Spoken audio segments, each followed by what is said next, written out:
Just off London's bustling Oxford Street is Portland Place.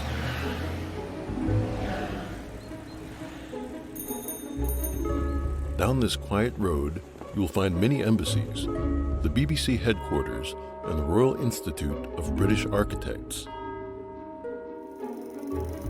In 1875, Qing Dynasty Empress Dowager Cixi bought an office building here.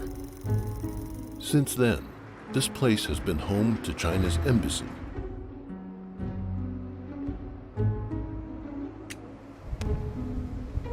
On June 5th, 2002, a group of people appeared across the street.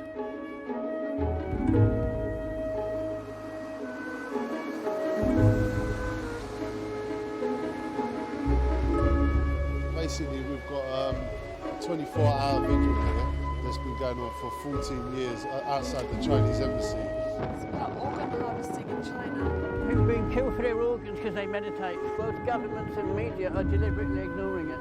Please sign our petition. I think when more people realize we all stand up, speak out, it definitely help, definitely help. Since then, day and night, they've never left. Have you heard of Falun Gong? Yeah, what about this? You've made a strong message here for a long time. People know, right? There's a cartoon. This guy looks like a drunk. It makes it look like you're fighting against hooligans. These guys aren't hooligans, right? They're not drunk. Yeah. That is frightening professionalism. Merry Christmas. Why are they there, day and night? Facing the powerful Chinese Communist regime, what kind of impact do their actions have?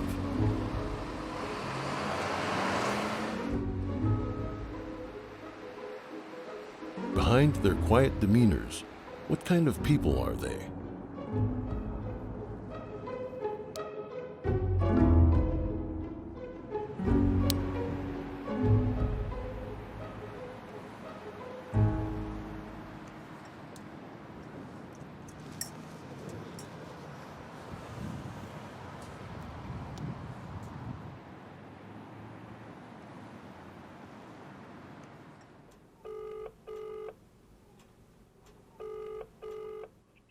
Hello, Yudong. Hey, Fuhua. Thank you. I saw your text message. Can you cover the shift on Thursday? Gao Yudong is the coordinator of the vigil. She is in charge of arranging shifts to cover the 24/7 embassy schedule. The regime persecutes Falun Gong day and night.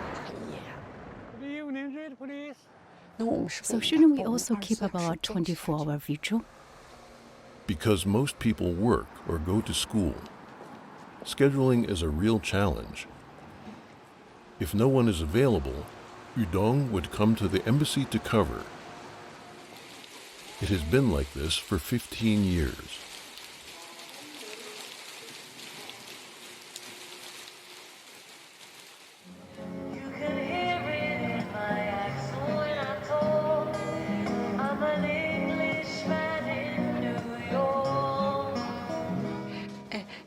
This is a picture of Yang Yang and me on vacation in the Caribbean. That was on a small island. Yudong's son, Yang Yang, or Ben Chun as he is called, began attending the vigil with his mom when he was 11 years old. He spent many nights in a tent on the sidewalk. This was either 2012 or 11, a dance from Shen Yun's performance. Here is Yang Yang, in the middle. 8 years ago, Yang Yang joined Shen Yun, the top Chinese classical dance company in New York, and is a dancer in the world tours. Every May, he comes back to London to visit his parents. One big piece. When he's on tour, he eats all kinds of food. But he always says, "Mom, your beef stew is still the best." Yang Yang! Ben! How are you? How was the trip?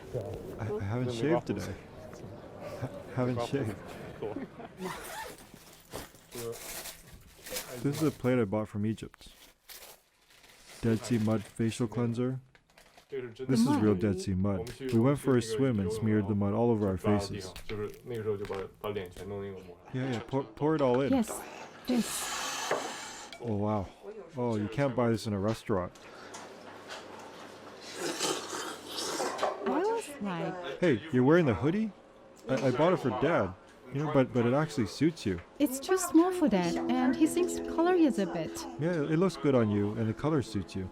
So every year I come back home, and every year I have to go back to the Chinese embassy at least once. And it's just being there, like all the memories come back to me. Hey, Lila, good to see you. So this is really cool. This wasn't here last year. These solar panels. So when it's nighttime, it turns on by itself. It's very bright. Waterproof flyers. This is same storage room. I remember when we first started, I couldn't see the top. I had to like jump up here. 14 years ago, so I was 11. The first few weeks when we started, there were up to 3 tents here. There's one right here, one here. Sometimes it was really cold, but then it felt very warm inside, you know, like everyone was a family.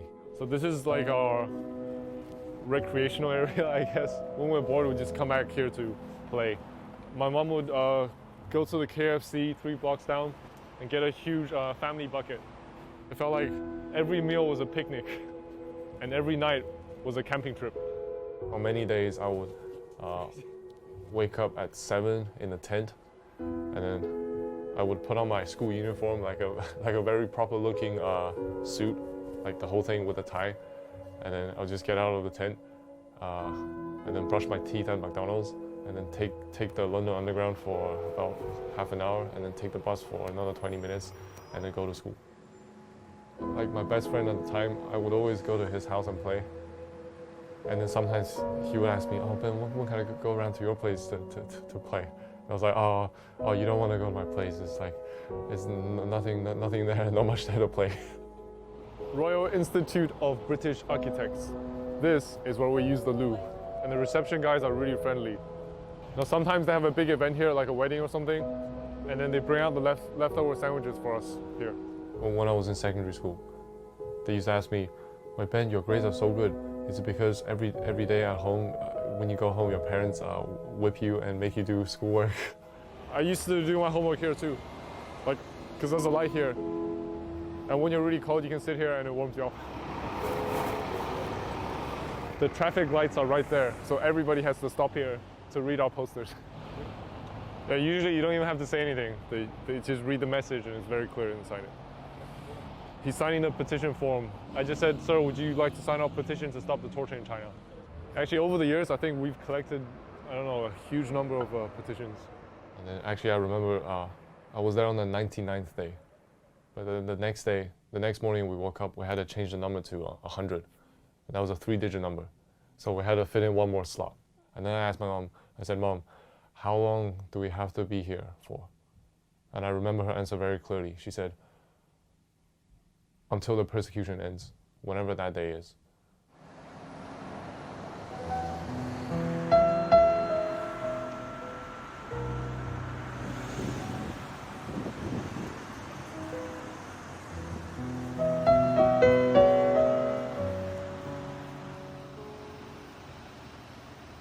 Being in that environment, like outside the Chinese embassy, it really, it really tempered my personality to be able to withstand a lot of hardships, I guess.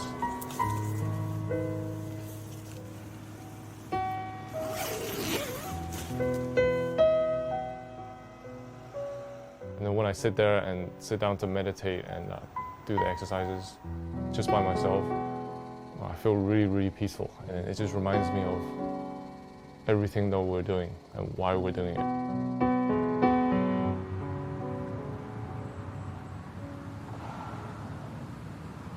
Against the multi-billion-dollar China-Pakistan economic corridor outside the Chinese embassy in London. Some of them were students in 1989, some of them teachers. A large number of native Balochis protested outside Chinese embassy in London. Many kinds of protests take place across the street from the Chinese embassy.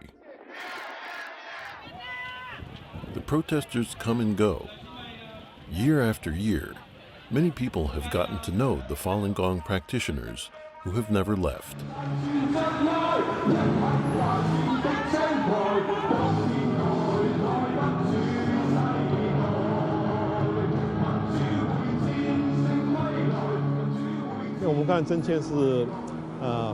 Just now we were collecting signatures to stop forced organ harvesting in China.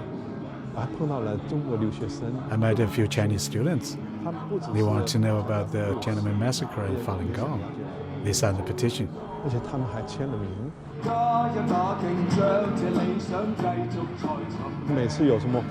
Whenever there are protests, the embassy asks armed diplomatic police to come. But the embassy never lets them use the washroom inside. So the police often come over to this side of the street. When they are here, they chat with us and look at our display boards.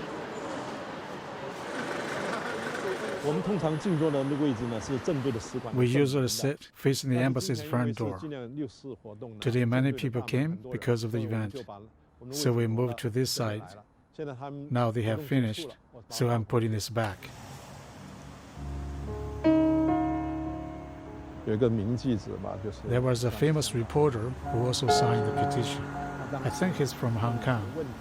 He asked a few questions. He said, the UK has business ties with China. Will the UK government actually take action? I told him, whatever decision the government makes is not our concern. But each one of us has the opportunity to express ourselves regarding this matter.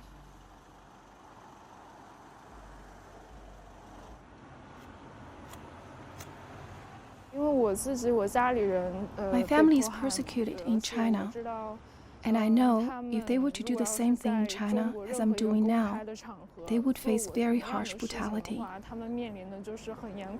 Although I have the courage to stand here, when I close my eyes, if I hear Chinese people walking past me, to be honest, I'm scared for a moment. They don't really know what Falun Gong is. They have formed a prejudice and don't treat Falun Gong practitioners as equal Chinese with respect. Sometimes when I close my eyes, I'm afraid that someone might hit me. Of course, it's ridiculous. In 2010, Amy Yu, then 23 years old, came to the UK. She studied fashion design at Anglia Ruskin University in Cambridge. Barbecue seed for two.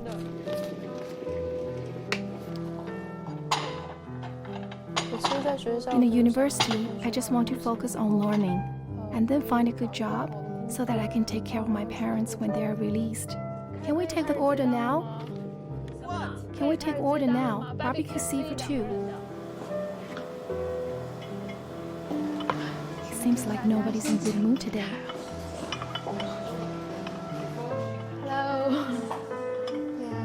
In order to support herself, Amy has several jobs after school. Life is not easy for her.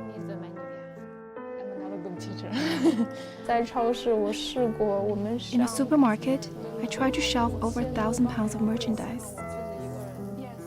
I pulled the shipment into the store myself. The shipment was as tall as the door. I unwrapped it, took out the things, and then put them on the shelves, little by little.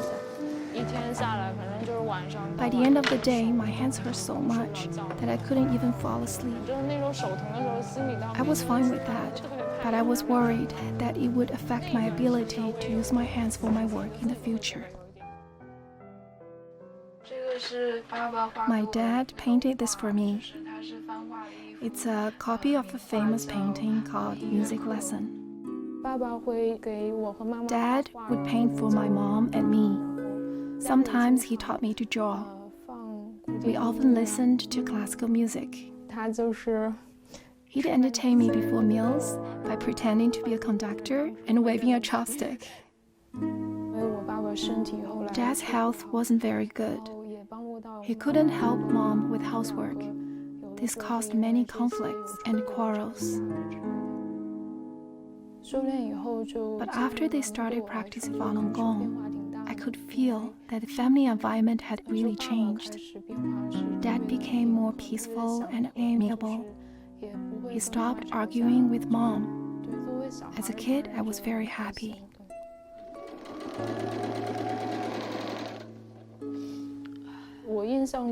As I recall, Dad became quite healthy after that. His colleagues and relatives witnessed his changes and were all very surprised. They thought it's incredible. How could a Qigong practice improve his health so much? It was hard for young Amy to understand why Falun Gong, which had brought her family so much happiness and peace, became the enemy of the regime overnight. Amy was 12 when the persecution began in 1999. Since then, she has lived in constant fear. In 2001, Amy's father, Yu Zonghai, hung a banner on a building that said Falun Gong is good. For this, he was sentenced to 15 years in prison. Her mother, Wang Meihong, was sentenced to 11 years in prison for telling people about the persecution. In 2004, to escape police harassment, Amy transferred to a school far from her hometown. She went back twice a year to visit her parents in prison. My dad wore a card indicating he was under tight control. It's always like this. I arrived around 9 a.m. and then waited until 11. The prison guard shouted, "Who's Yu Zonghai's family?" Then he said, "Don't you know your father still hasn't given up Falun Gong? You can see him." It wasn't easy to visit Dad. I had to travel nearly 20 hours by train. Sometimes there were only standing tickets, so I had to sit between carriages or in the aisle. It was so cold. When I finally got there, I was told I couldn't see my dad. So I went to the building next door and knocked on every door in the building, telling whoever opened the door, "I'm a prisoner's daughter. I want to see my dad." I told them that I had traveled very far. Sometimes I met people who were willing to help me. I was 16 when Mom was arrested.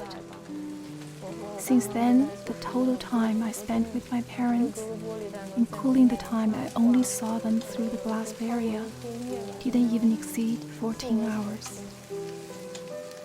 For me, as long as I can visit and see them standing there unharmed, I have peace of mind.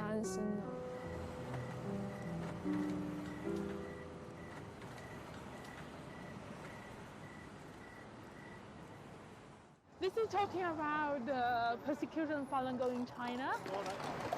Thank you very much. It is very difficult for people who don't have any political knowledge of China to understand why Falun Gong is being persecuted. For many Chinese, the only source of information is their government's propaganda, which demonizes this peaceful movement. However, right across the street from the embassy, the small booth that tells the truth about Falun Gong has been safeguarded for 15 years.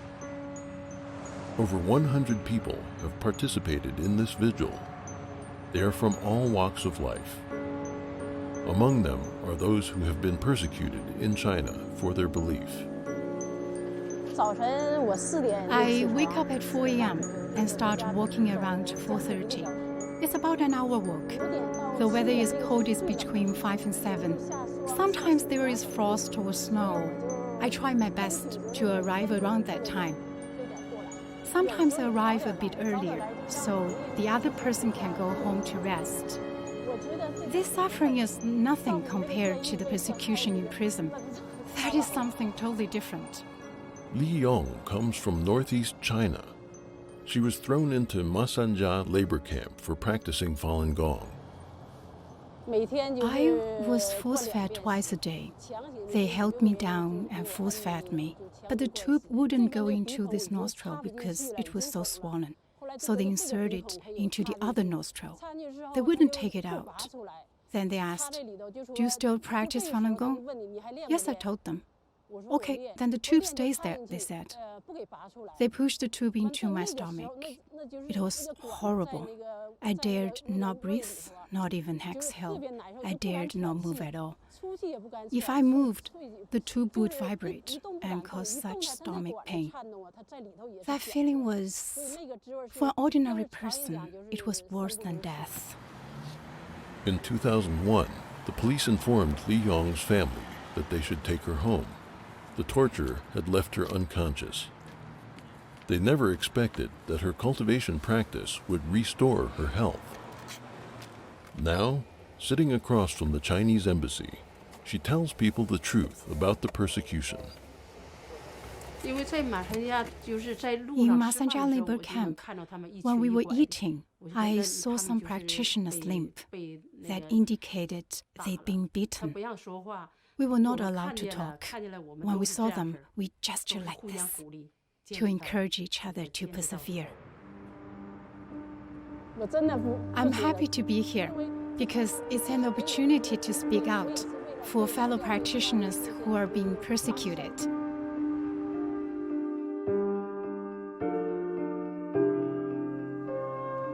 In order to get here, I have to drive to a train station, I have to get a train, I have to get a tube, and then I walk here.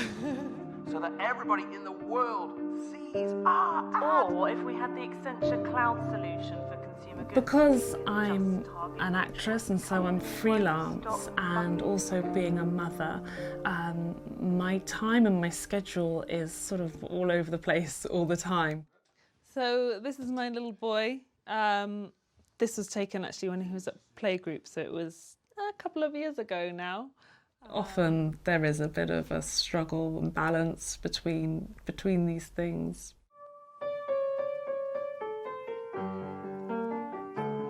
I think it's so significant to be opposite the Chinese embassy, to be there as a visual statement. It's about organ harvesting in China. Yes, we've been there since 2002. It means that people really have this visual reference of us saying, you can't eradicate Falun Gong, we're always going to be here. And the thing that needs to be eradicated is the persecution, and it's really making a bold statement.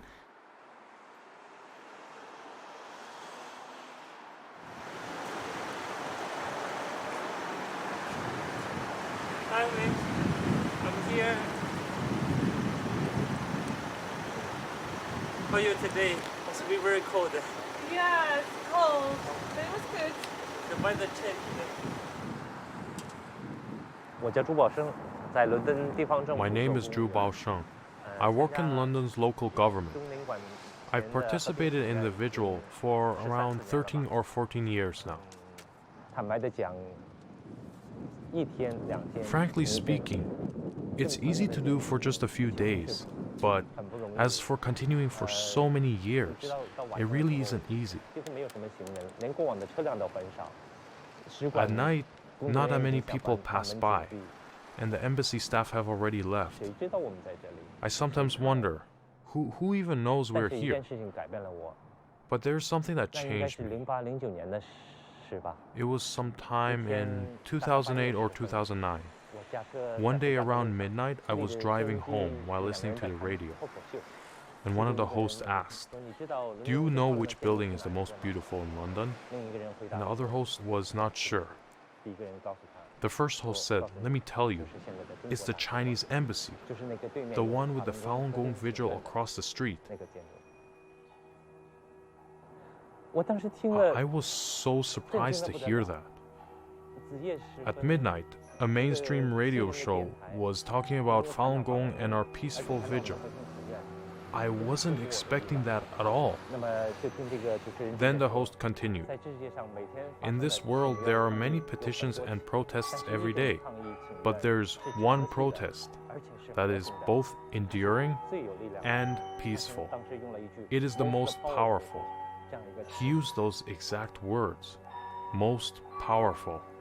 It's so hard to describe how I felt at that time.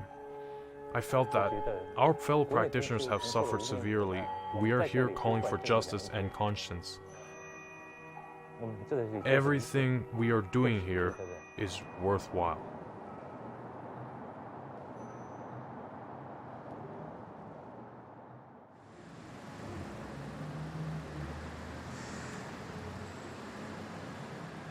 On June 5th, 2002, when London Falun Gong practitioners first decided to start a continuous 24-hour vigil across from the Chinese embassy, they probably didn't realize that the vigil would last for more than 5,000 days.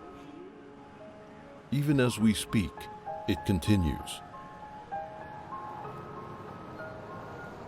The world is changing. Life goes on. People's hearts and minds are also quietly transforming.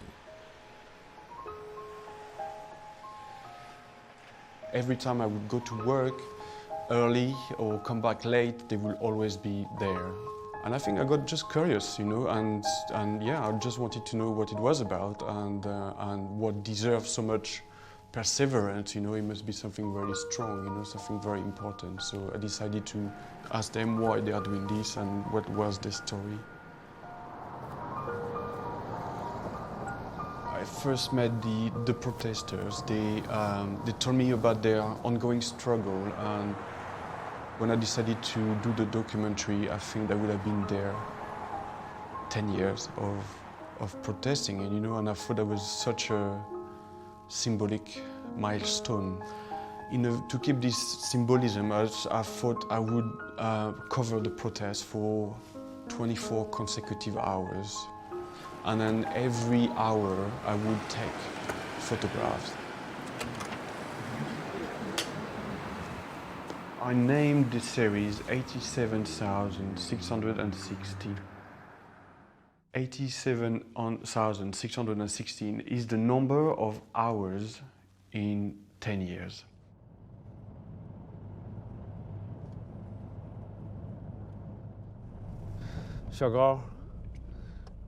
Little Gao. I still call her Little Gao. We know each other fairly well. How? When I came to London and began teaching at the college, I was just 2 blocks from her home. So when we went to the embassy or other activities, we traveled together in my car.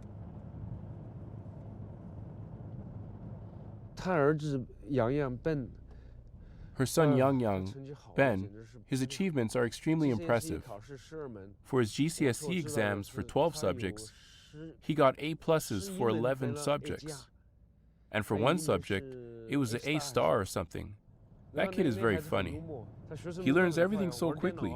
Computers, anything, so fast. Music, anything.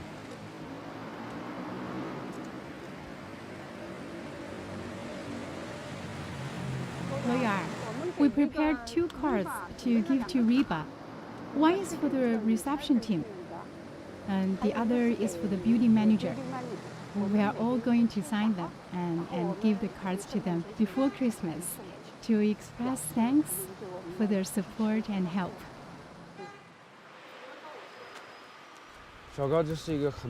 Little Gao is really able to bear hardship. If you ask any Falun Gong practitioners in the UK, they will tell you that. She can truly bear a lot of hardship. She often does the overnight shift. The next morning, she washes her face and just goes off to work.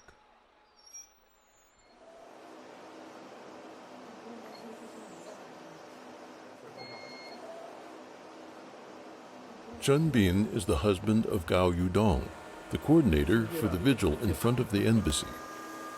Before coming to the UK, he was an engineer in China's Ministry of Ordnance. Now in London, he owns a sign company. Many people know that it's easy to bargain with him. They often say, I want to talk to your manager. Our manager has a soft heart. There was a single mother who really struggled in her life. She borrowed money to start a business. As long as she laments tearfully, our manager will also be her electrician and help her install a light or something, free of charge. My friends say, your company started from nothing, it's not well connected, and you also have no experience. But our client base is increasing. In fact, many clients are repeat customers. Many of our Chinese clients are referred to us by others. When we become familiar with them, we tell them that we practice Falun Gong. Some people say, "Oh, no wonder you guys are so nice." Some people are like, "Oh, a little bit scared," but they know we are very nice.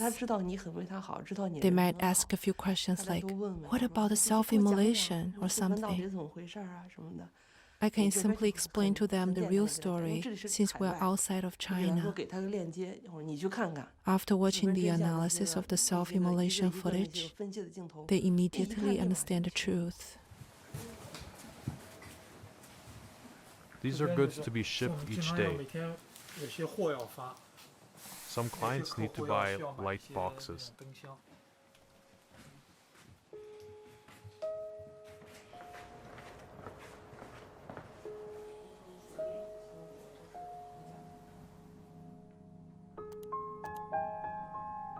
When Chen Bin was in college, he became interested in Qigong and tried many different styles.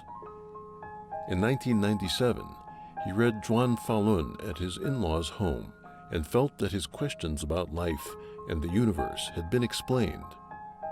He started practicing Falun Gong. Before long, his wife, Yu Dong, practiced with him. Her chronic condition, a slipped vertebra, healed quickly. Since coming to the UK, they have both developed their careers, but they use all of their spare time to appeal for an end to the persecution of Falun Gong. If I have time to cook, I will prepare a little extra and put it in the refrigerator. Then we can just heat it up to eat. This noodle dish is easy to store. We just heat it in the microwave. It's enough for a few days.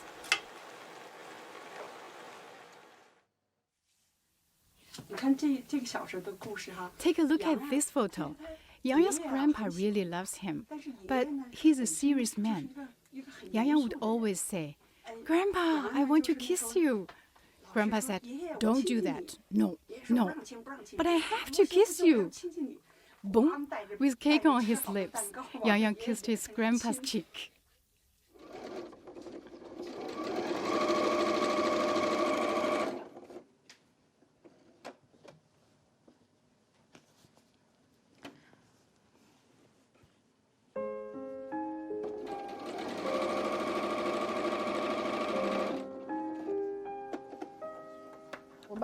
My dad was sentenced to 15 years in prison around October 17, 2001.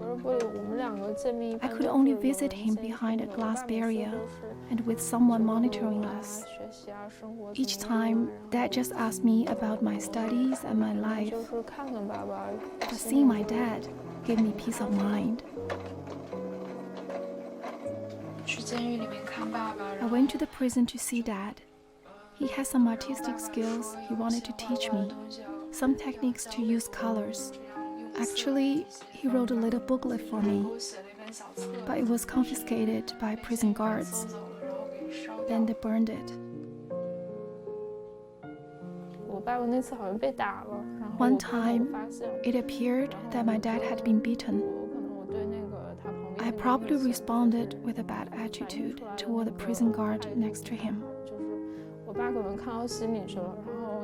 My dad saw that. Later, he wrote me a letter telling me not to have hate in my heart. Many people there were not themselves. He doesn't want me to think negatively about the world.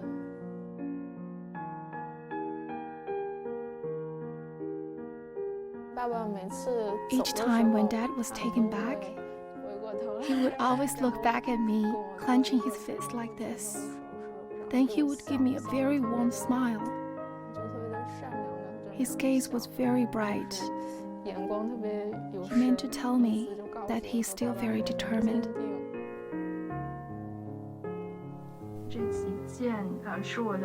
These are my graduation projects.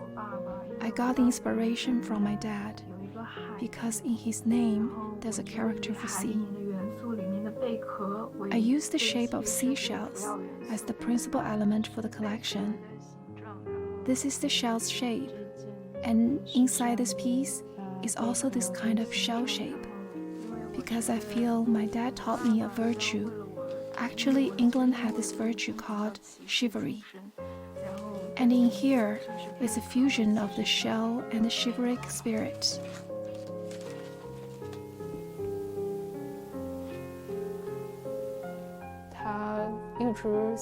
He always writes me letters, encouraging me to take this as a short separation. And through this process, he hopes I will become stronger.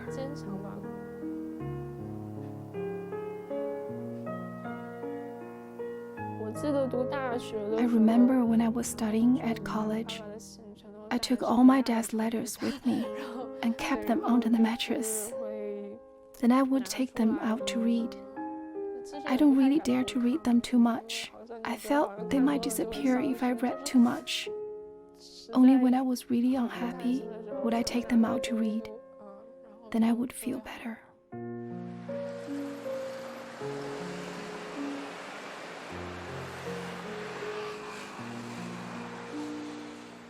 Like an orphan, Amy lived alone. She's had to handle challenges on her own, including police harassment and criticism from relatives. It's hard to care for someone long term. They don't practice Falun Gong, so they don't understand us. They think comparing to your freedom, job, and family, your relief is something you can give up. They cannot understand my parents, so... Did you understand back then? Yes, to some extent, but I couldn't fully understand.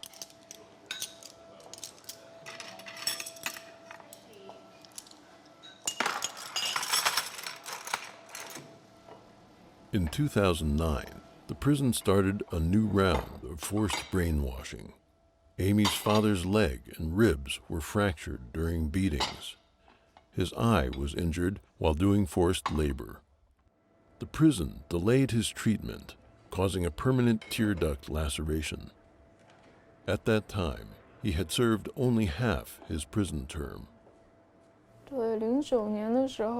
In 2009, I kind of lost hope toward life.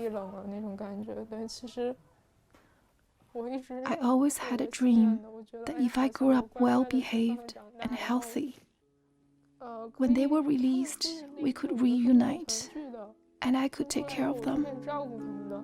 But I was so scared that Dad wouldn't make it. He still had about 8 years remaining.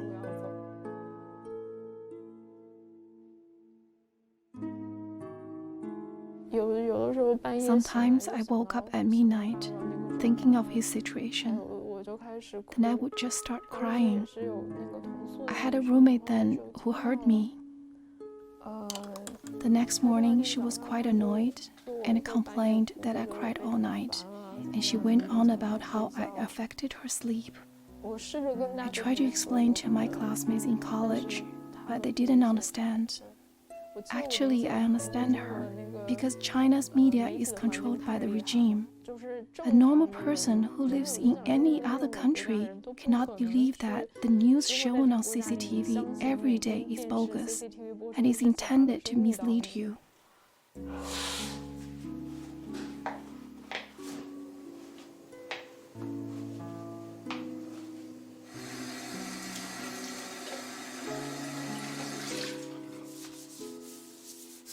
When I was little, my parents told me to be a good person and to be kind to others. As I slowly grew older, sometimes I would be confused. How come the principles my parents taught me don't seem to work? It seems as though this society doesn't acknowledge hardworking people, but rather those smart people. Back then, my value system had a pretty big shock. At that time, I basically gave up my belief. I still kept truth, compassion, forbearance in my heart, but I was very confused. You think you do the right thing, but the feedback from the society would just hurt you.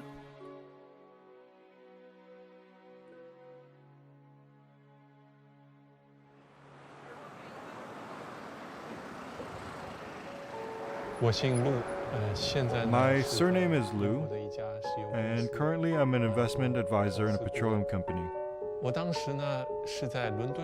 Back then, I was studying in a university outside of London. One day, I went to the Chinese embassy to renew my passport. Oh, and I saw the Falun Gong booth. As we know, the UK is a very just country with the rule of law. So seeing a Falun Gong booth right across from the embassy, to me, just an ordinary Chinese, it seemed quite unusual. I was very shocked.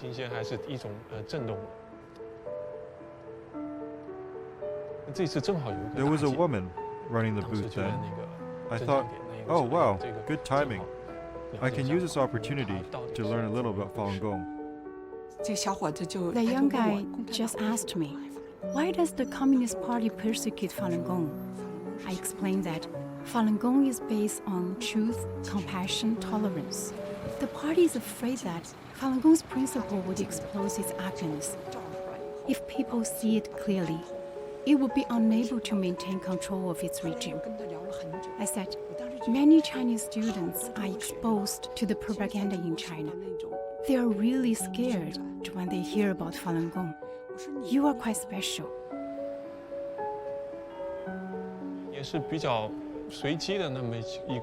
On one occasion, a person I knew gave me a Falun Gong fact clarification DVD. I took a look at it and thought, wow, this is so interesting. How come there's such a thing as Falun Gong fact clarification? In that DVD, there was a Tiananmen self-immolation footage analysis. After going through the video and seeing the footage in slow motion, it was clear to me that the event had been orchestrated. It wasn't something that just happened to be caught on camera. It was planned. And so it was a shock for me. I was really astonished. As for Falun Gong, I was curious about it. I started to have a big question mark in my mind. So I decided to check it out myself. Later, I found the book Zhuan Falun on the internet. I discovered what Master Li teaches in Falun Gong books is all about becoming a good person, following the principles of truth, compassion, tolerance. It is very righteous. That's how I felt. I wanted to research it more in depth and to get a first-hand impression of the practice. So I found some Falun Gong volunteers. After interacting with them, I instantly became clear about this whole thing. The Falun Gong practitioners whom I saw and connected with were in fact really normal. They're actually very kind and pure. You can really see that. I realized immediately that Falun Gong has been maligned and persecuted by the Communist Party.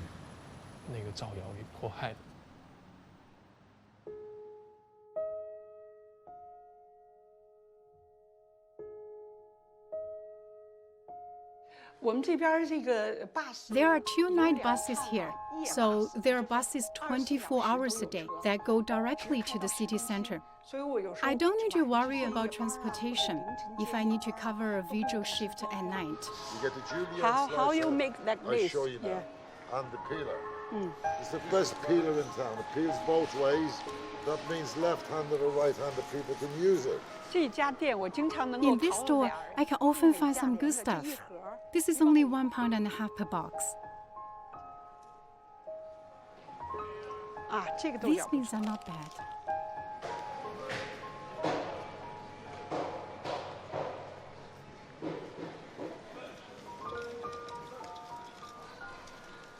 Yang Yang sometimes writes to his grandparents. His grandma always forwards them to Chenbing. Let me see. Oh, this is Yang Yang's reply to his grandparents.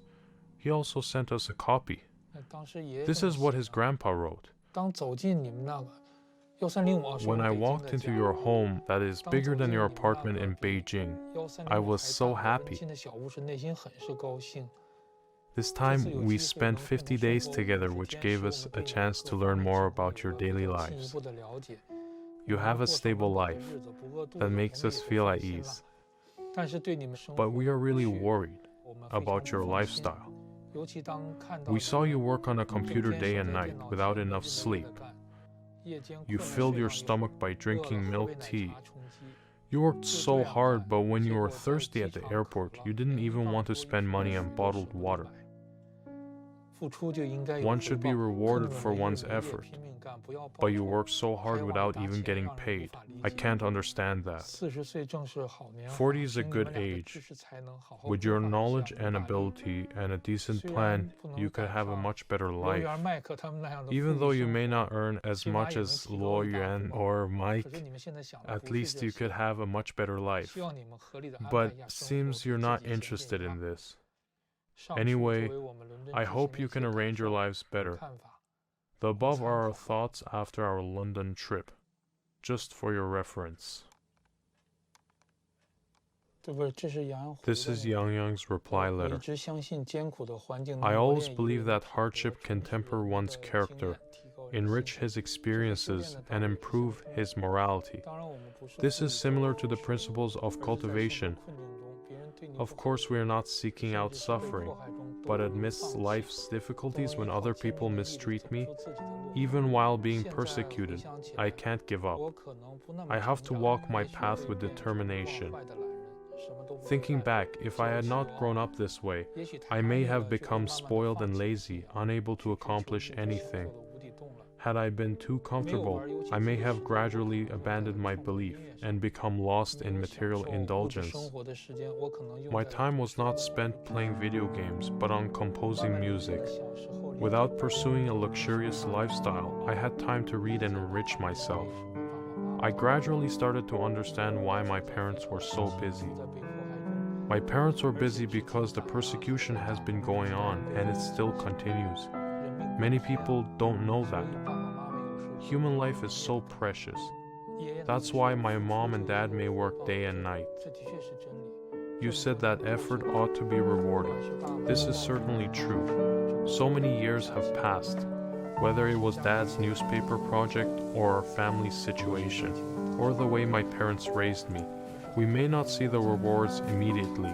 Instead, they will be revealed many years later. Dad and Mom's efforts were not in vain. Confucius taught justice and destiny. We should do righteous things no matter if we can succeed or not. We do what we can wholeheartedly to be worthy of our consciences. Regardless of the outcome, we have all succeeded, because, in terms of morality and conscience, we will always be in an invincible position. Pandemonium ensued as plainclothed police tried to round the protesters up, often punching and kicking them in the process. But just as one group of protesters was quelled, another group would appear. Whatever happened to Falun Gong 10 years after China banned the spiritual movement? Ever since July 1999, when the persecution of Falun Gong first started, practitioners' efforts to let people know the truth have never halted. The Chinese authorities had initiated. Since the clampdown, there's been a daily vigil outside the Chinese embassy in London. Beijing hopes Falun Gong's influence is ebbing away, but outside, its supporters are more determined than ever to keep their faith alive. Emily Buchanan, BBC News.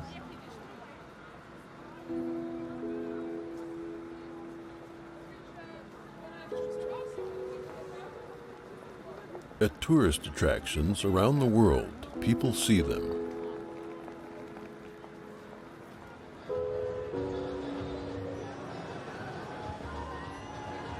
On stages, in galleries, through classical arts, they express their thoughts and feelings, as well as the suffering they have endured. For them, these efforts are not only to expose the persecution, but also to express the principles they believe in: truth, compassion, tolerance.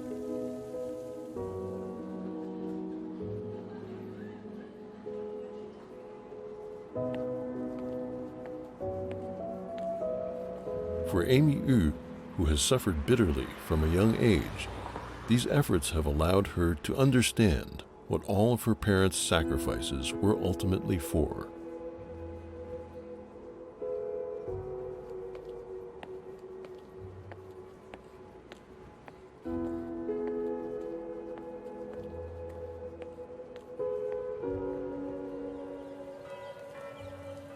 The Truth, Compassion, Tolerance art exhibition came to Cambridge. I had already graduated at the time and was waiting for my visa. I went to the exhibition and found it completely overwhelming. The vivid depiction of cruelty is intended to expose such brutality. This righteous person is surrounded by darkness. For him, it was truly a life and death choice, but he still chose to hold fast to his principles.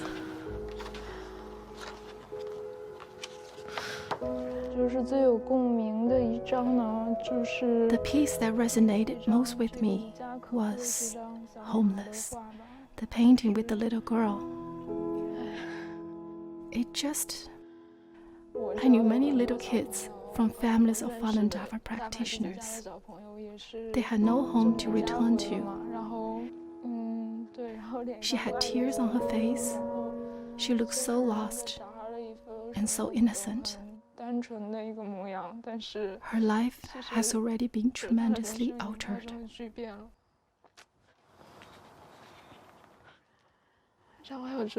There were also paintings exposing torture methods.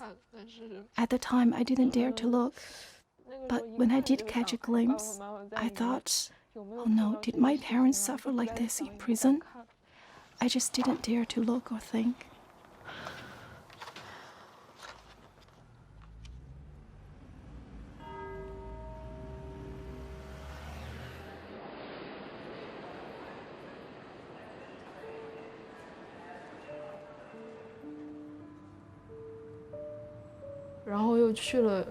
I also went to see Shen Yun. It was the 2012 Shen Yun performance. I was absolutely amazed. As the curtains opened and the big drum started, my tears just fell. The performers were just so awesome. But what touched me most was the lyrics of a song. It said, "Happiness is what people long for, yet misfortune is their constant companion. No matter how tough you may be, fate always makes light of you. Do not complain, hold fast to your goodness. May my song help you undo the delusion that binds you." The phrase, "hold fast to your goodness," I just felt it completely touch my inner heart. There was something I had lost for so long, or rather something I wanted to make certain, but I could not figure out what it exactly was. In that moment, I realized, oh, this is it.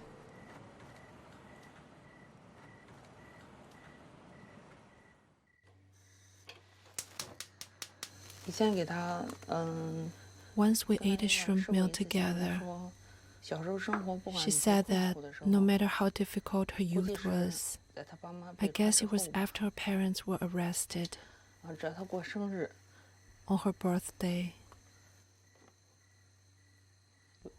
If she had shrimp, she would be really happy. Yeah, she rarely shared her thoughts with others. Sometimes when she was really upset, she would come to my place. At night, she would just fall asleep next to me. In the morning, she would cook congee and eggs within 10 minutes. She would even quickly make some soy milk. She's pretty good at taking care of herself. I guess her mom would be happy if she knew it. Tian, it smells so good. Have a taste. Can I eat it? Of course.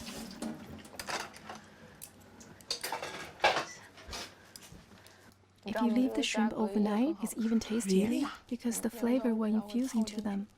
I wanted to make a bigger one, but it would be hard for it to carry. The wind might blow it away. This is a horizontal layout, right? How wide is it? It's designed to be 1.1 meters.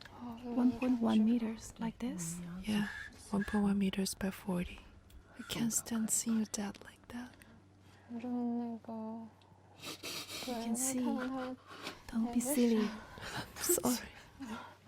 It's okay.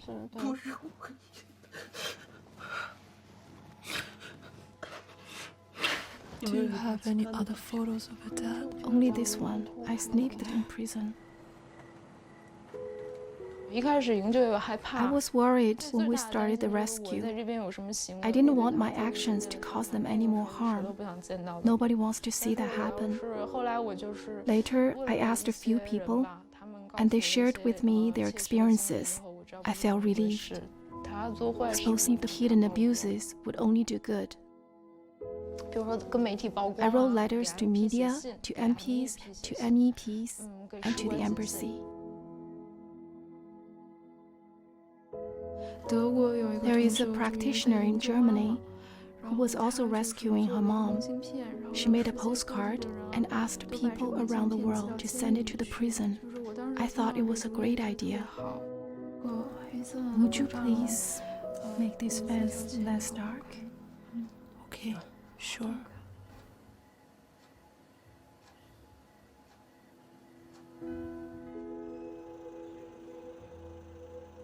When I first joined the visual, by the end of each shift, I feel so tired and cold. I would look at the embassy across the street and think, you launched this persecution and caused so many families to be broken apart. You took all their happiness away. You don't let us practice in China, right? Now, I'm practicing right in front of you. Don't you want to cover this up? I'm right here exposing it. Back then, I was just so tired. Each time when I had that mindset, it made things worse. I felt so burdened. Tears would start falling, but I didn't dare to cry because people would think I was weird. My attitude improved a little later. Actually, it's really sad because they're deceived and used without knowing right from wrong. They will have to pay for their bad deeds later. I felt they're just so pitiable. My attitude gradually changed. Then I was peaceful and no longer felt the cold as much. In this free environment, Amy's wounded heart gradually healed. From her own experiences and those around her, she came to understand that she can live her life according to the principles her parents taught her: truth, compassion, tolerance. Slowly, her courage and smile returned.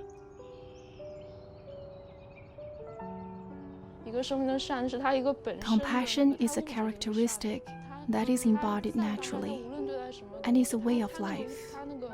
It won't be tainted because of the environment. It will not change. It's not like that. I started to understand 转法轮 and what they were doing.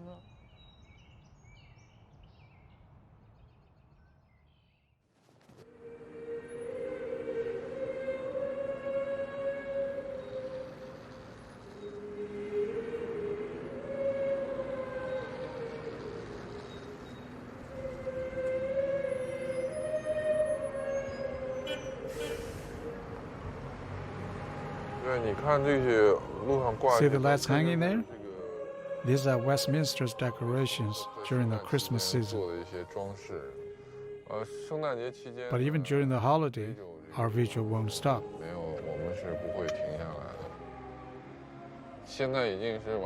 Now it's already 9:30 p.m. Even at 10 or 11 p.m., it will still be so congested. Regardless of whether you take a bus or drive yourself, you will experience heavy traffic. So sometimes I will set the GPS to avoid the traffic. On Fridays, you feel like you need a good rest after work, right? But you have to leave for the vigil at 10 p.m. and expose yourself to the elements. Especially in the winter, you shiver when you open the door. But in China, the practitioners are suffering persecution in prison. Compared with that, this is really nothing. And if you don't come, someone else has to cover the shift, like Ms. Gao. Many people say that she's very strong and can handle a lot. But she's a person after all. And she's a woman, she's a mother, and also a wife, right? When I think of this, I feel I should still continue and be resolute in this project. Basically, I come here to clarify the truth about the persecution. Every Saturday, we've got a 24-hour vigil here that's been going on for 14 years outside the Chinese embassy. Sometimes you get people like Chinese where they walk past and they'll swear, things like that, but it doesn't really affect me because, you know, we're there. There's all different types of people there, and there are Chinese people that come through that are interested, and maybe the ones that swear, maybe later on sometimes they come back. And, you know, they might take a newspaper or they might take a leaflet or they might talk to us a little bit and we can have discussions with them. So I don't really get offended by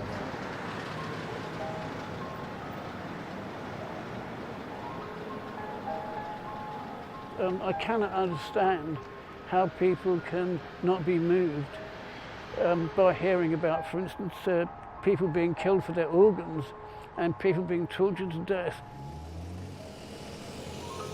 It's a persecution of basic human decency, truthfulness, compassion, and tolerance. You know, if those qualities, you know, in the human character are being persecuted, that means that affects everyone. That's the way I see it, you know.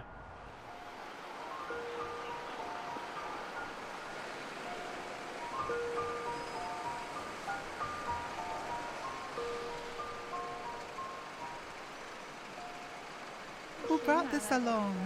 We'd better decorate it, so I bought it today. Wow, very pretty. 我值了大约有10多年的 I've done 夜 the 班 night 了。 shift for over 10 years.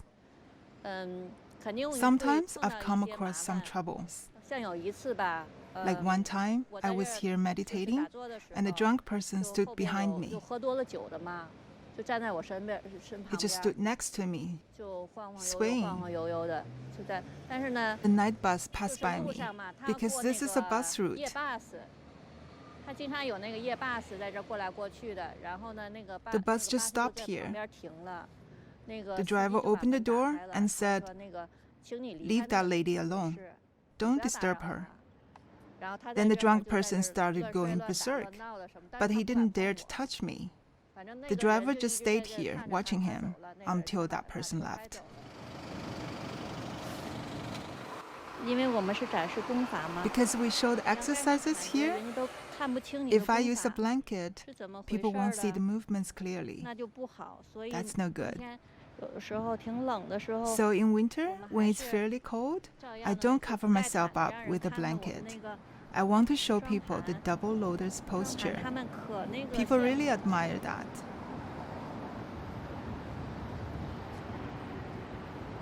The persecution of Falun Gong is so severe that it's beyond most people's imagination. It's very hard for Chinese to give up their notions and truly understand Falun Gong. Actually, many Chinese people place emphasis on conscience and morality.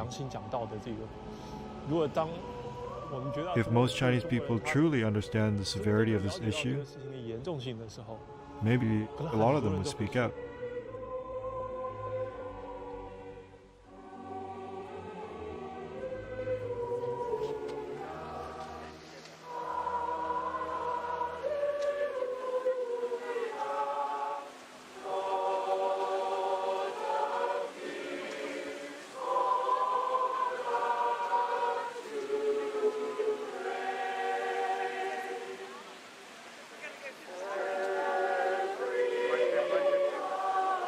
My dad told me, looking out from behind bars, some see stars, some see swamps. More than a decade in prison for anyone will cause tremendous harm, both mentally and physically. I expected they would need my help a lot to return to society. But after they were released, I was really amazed. Really amazed. Both of them were in good spirits, actually in really good spirits. For them, the suffering not only didn't become something that scarred them perpetually. Instead, it made them more optimistic and positive. I think this is because the cultivation has nurtured their spirits. They are becoming pure and pure.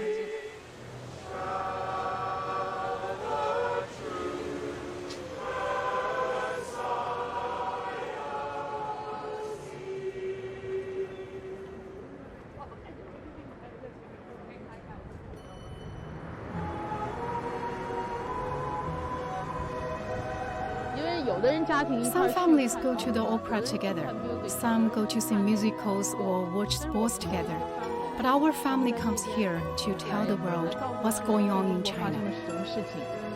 I feel it's a very honorable thing. And I'm glad that our kids suggested we come. Because I sort of thought of the idea, I sort of feel personally responsible to keep the idea.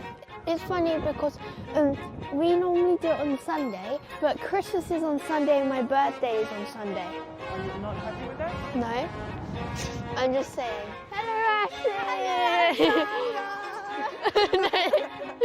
I didn't know you were coming. Do you have a slot here? You didn't schedule a shift? Sometimes we come on Saturdays, but not always. For the kids' classes? Yeah. During this process, the kids have learned perseverance and also commitment.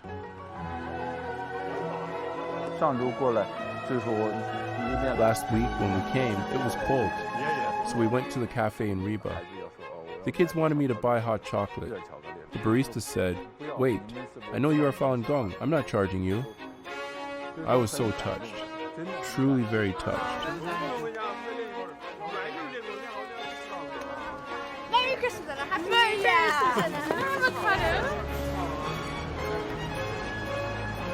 Have a good Christmas. Very happy. Most of the shops are going to be closed, so I just been to the Sainsbury's and bought enough food for today and tomorrow. So public transport will start from today, and the whole of Christmas Day there's no buses, no trains. I find it easier to just stay in a B&B within walking distance of the villa.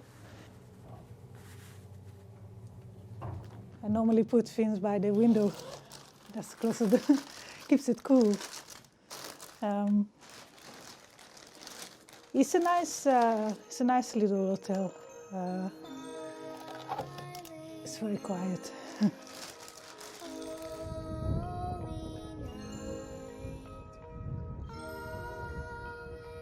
So during the Christmas, some years there's more people that can make it, and some years not so many. So this year I would do 2 shifts, one in the morning, one in the afternoon.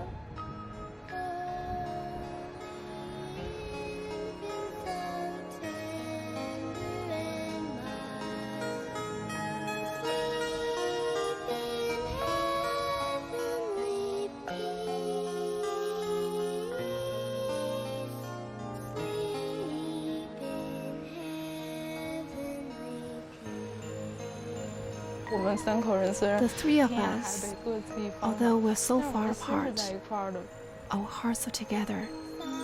If you can always keep, no matter how complicated the environment is, you keep a good heart, you will always be happy. As for my family, we face a lot of difficulties, but we are very happy. When you just fill your heart with truth, compassion, tolerance, you will just feel immersed in bright light. When you meet others, you also want to convey this positive, warm energy to them. When you are determined to be good and live up to your conscience, you will walk your path with dignity and brightness.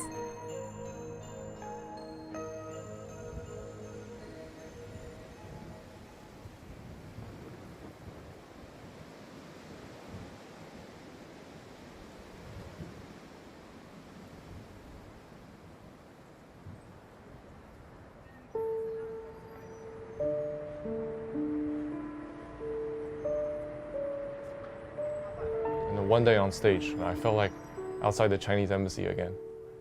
And then I hear the sound of buses and taxis going past in front of me.